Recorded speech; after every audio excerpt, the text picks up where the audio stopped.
Yan. Ito kami sa kabundukan. Kukunin ka na ba ng, parang kukunin ka ng liwanag. Yan. Yan. So guys, doon kayo pupunta. Ayun. Doon. Sa langit. Akyat. Punta sa sikretong swimming pool. Gitna ng gubat. Dito sa gubat, guys, may swimming pool.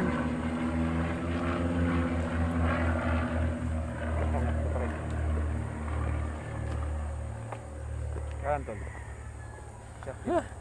Doon kami galing. Abangan niyo mamaya yung sikretong swimming Bisaya. Sikretong swimming pool dito sa gitna ng gubat. Abangan niyo mamaya.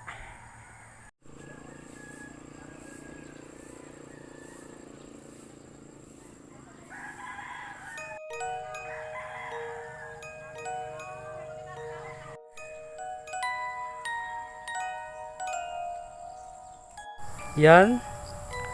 Dito kami sa gitna ng gubat. Hinahanap po namin yung nawawalang swimming pool. Saan tayo dito?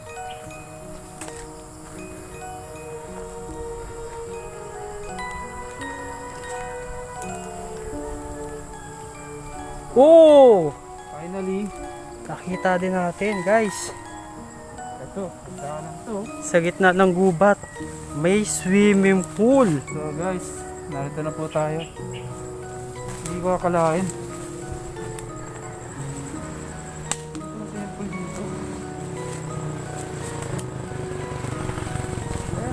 May hagdan, guys.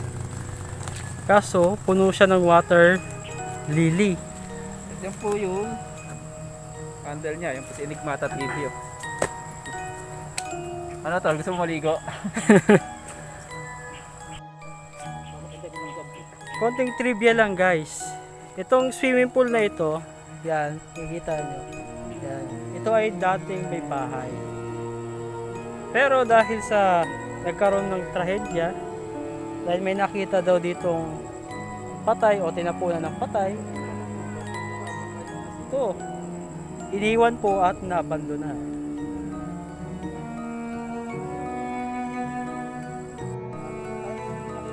Hindi po namin alam kung gaano yan kalalim. Pero may nagsasabi, napakalalim daw po niyan. Guys, lagpas daw tao. Pag nakahiga siguro, lagpas tao. Hey guys, napakalawak. Ang haba po niya. Ayan, oh. Ang haba po ng swimming pool na to. Hanggang dun. So, makapansin nyo. Ay, ito to siguro yung bahay. Ay, mga poste ng bahay. Oo. Diyan po siguro yung bahay nila dati. Dito po yan sa Southern Luzon. Nakita lang po namin itong lugar na ito. Ito po kami sa gilid, yan.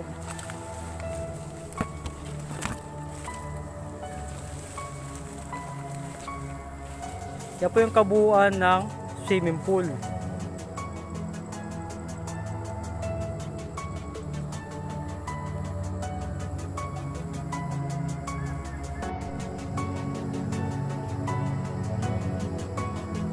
Imagine nyo guys, napakalawak po ng swimming pool na ito. At tiyak na mayaman po ang nagpatayo nito. Yan po yung lugar. Napakita ko po sa inyo yung lugar. Yan po ang lugar, kabundukan. Puro puno.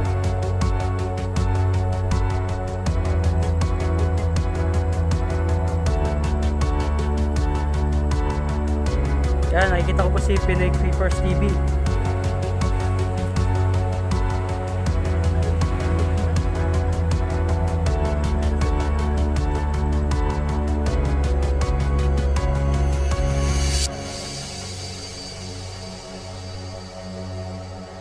Ano kaya ang misteryo nito guys? Baka alam nyo ito. Paki-comment lang sa comment section ko guys. para mapag-usapan natin itong swimming pool na ito kung ano ba yung misteryo.